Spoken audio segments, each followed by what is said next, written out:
Sahiwal bypass पर हादसा। गुलशन Ali housing scheme bypass पर ट्रक को हादसा पेश आ गया।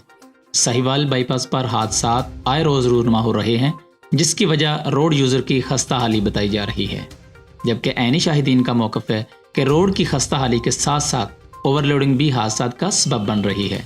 मजीद बताते चलें कि ओवरलोडिंग कितनी ही गाड़ियां तबाह और कितनी ही सड़कों को गढ़ों में तब्दील कर चुकी है, मगर हुकूमती सतह पर ओवरलोडिंग को ख़त्म करने के लिए अभी तक खातिर-खा इंतजाम नहीं किए गए। मोटरवे पुलिस ने बर वक्त कार्रवाई करते हुए रोड यूज़र को मुतबादल रास्ता भी फराहम किया और कलील मुद्दत में ट्रैफिक की रवानी को बहाल करवाया। कैमरामैन फाद कमियाना के साथ शफकतुल्लाह को इजाज़त दीजिए और देखते रहिए साहिवाल मीडिया।